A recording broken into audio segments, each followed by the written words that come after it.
Crypto, the 21st Century Declaration delivered before the U.S. Congress.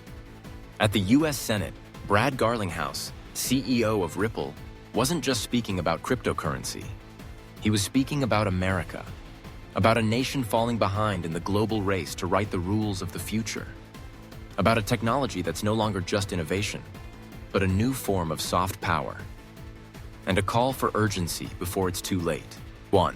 Crypto is no longer just technology. It's soft power. On that day, Garlinghouse didn't walk into the Senate as a technician. He walked in carrying a message. Not just for Ripple, not just for crypto, but for the future of America's financial power. He said, "If America doesn't write the rules, someone else will." That wasn't a threat. It was a strategic warning. While Congress is still arguing over whether digital assets are securities or commodities, other nations have already acted. Singapore has passed crypto-specific regulations. The UAE has created a welcoming legal framework. The European Union has approved MiCA, the world's first comprehensive digital asset legislation. Even traditionally conservative countries like Japan and South Korea are clearing the way for blockchain development. And the US? Still forcing companies to operate under outdated analog-era legal frameworks, unclear, inconsistent, and paralyzed by fear. 2. US innovation forced to grow abroad. Garlinghouse wasn't just speaking for Ripple. He was speaking for an entire generation of tech startups, with global ambitions but shackled by regulatory uncertainty. Ripple holds over 60 active licenses around the world. Yet on US soil, it remains in legal limbo, once labeled a high-risk company due to an ongoing SEC lawsuit. In 2020, Ripple became the first target in a series of crypto lawsuits filed by the SEC, alleging XRP was an unregistered security. 4 years later, Ripple won, when the court ruled that XRP is not a security. This wasn't just a corporate victory, it was a statement. The SEC cannot dictate the future of finance with outdated rules. 3. Blockchain isn't a sector.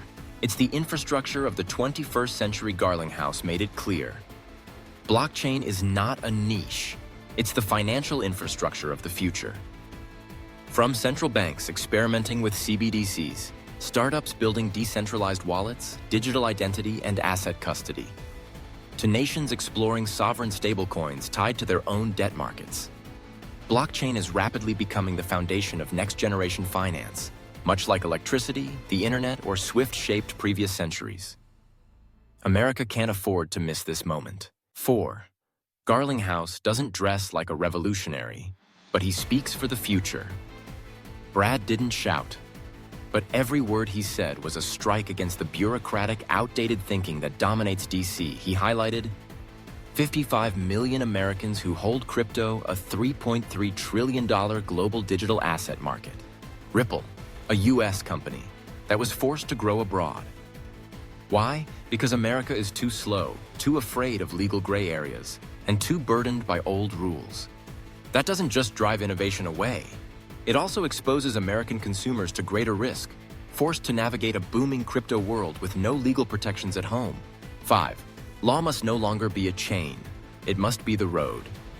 Garlinghouse's message was sharp. The law can't continue to block innovation. It must become a pathway, not a prison. If the US doesn't clearly define the roles of the SEC and CFTC, if Congress doesn't establish a transparent legal roadmap, then the US won't just lose crypto companies. It will lose control over global financial standards.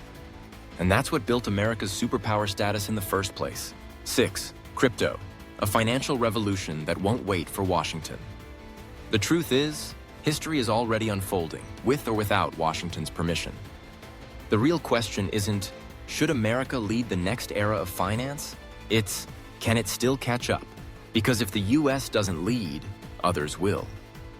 And in that future, state-run blockchains, stablecoins pegged to foreign government bonds, cross-border payment systems that bypass the US dollar, could begin to replace the soft financial power America once exercised through the dollar and the international banking system. 7. Make America the crypto capital of the world. Garlinghouse ended with a call. Make America the crypto capital of the world. Not a slogan, a strategic warning. that if Congress continues to hesitate, crypto will grow. Without them, blockchain standards will be set by others. And for the first time in modern history, a financial revolution could happen without Washington's consent. 8. Crypto Week. America's turning point? There is a signal of hope. The U.S. House of Representatives recently declared Crypto Week, a dedicated week to review 3 crucial bills. FIT 1, a full legal framework for digital assets. Stablecoin Act, classification and regulation of stablecoins. Blockchain Innovation Act, federal support for blockchain R&D. This could be a historic pivot point. If passed, these laws would finally give the U.S. its first clear regulatory framework for crypto and allow companies like Ripple, Coinbase, and Circle to thrive domestically instead of fleeing abroad. Conclusion: crypto is not just tech. It's the charter of a new financial order. Garlinghouse's speech wasn't about praising innovation. It was a strategic indictment of Washington's stagnation. Crypto isn't waiting. The rules are being written by those bold enough to move, and if America doesn't write them, someone else will.